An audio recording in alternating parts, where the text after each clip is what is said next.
Question है in a quadrilateral ABCD, एक quadrilateral है एबीसीडी जिसमें A B parallel to DC है। ए बी किसके पैरेलल है? डीसी के। तो हम एक क्वाड्रिलेटरल पहले ड्रॉ करते हैं रफली। मान लो ये इसको नेम दे देते हैं ए बी, क्योंकि दो लाइंस पैरेलल है, उसमें ए बी और डीसी, और डीसी वाली लाइन ले लेते हैं। तो ध्यान रखना नेम करते वक्त, जैसे ए बी, बी के बाद यहां सी आएगा और फिर यहां डी आएगा।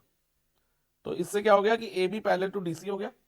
और इसके अलावा हमें एंगल ए और एंगल डी का रेशियो दिया हुआ है, इन दोनों एंगल का रेशियो दिया है 2:3, और बी और सी का भी रेशियो दिया हुआ है 7:8। हमें क्या निकालना है? Find the measure of each angle, each angle की मेजर निकालनी है। तो सबसे पहले हम क्या करेंगे? अज्यूम करेंगे let angle A is equal to 2x और एंगल डी हमारा क्या होगा? 3x। जब भी रेशियो दिया होगा तो हम इस तरह से अज्यूम करेंगे। और ऐसा अज्यूम करने से क्या होता है? 2x और 3x का रेशियो ले हम, यानी कि ए रेशियो डी ले, तो वापस हमें x और x कट के क्या मिल जाता है? 2:3 मिलता है ना। तो रेशियो में मैं ऐसे अज्यूम कर सकते हैं।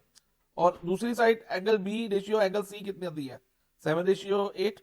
तो एंगल बी को हम 7y और एंगल सी को हम 8y अज्यूम कर लेंगे रेशियो के अकॉर्डिंग।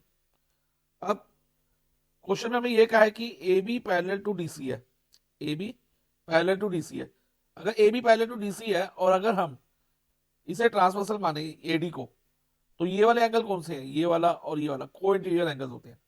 जब भी टू लाइंस पैरेलल हो, जो एंगल इंटीरियर में होते हैं लाइंस के और ट्रांसवर्सल की सेम साइड में होते हैं, उन्हें हम को इंटीरियर एंगल बोलते हैं। और जनरली ये सी शेप में होते हैं, सी की शेप में, चाहे जैसा भी सी हो, ऐसा सी हो या ऐसा हो। ठीक है, तो ये और इनका सम हमेशा 180 डिग्री होगा अगर लाइंस हमें पैरेलल दी है, जैसे इस क्वेश्चन में दी है।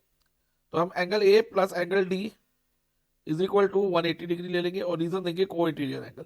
एंगल ए कितना है? 2x, angle D 3x is equal to 180। 2x प्लस 3x 5x is equal to 180, और x की वैल्यू होगी 180 अपॉन 5, और कट के कितना हो गया? 36 डिग्री।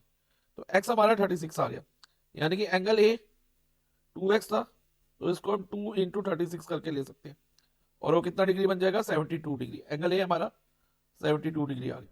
और एंगल डी 3x था, तो 3 इंटू 36 करेंगे तो कितना आ जाएगा? 108 डिग्री।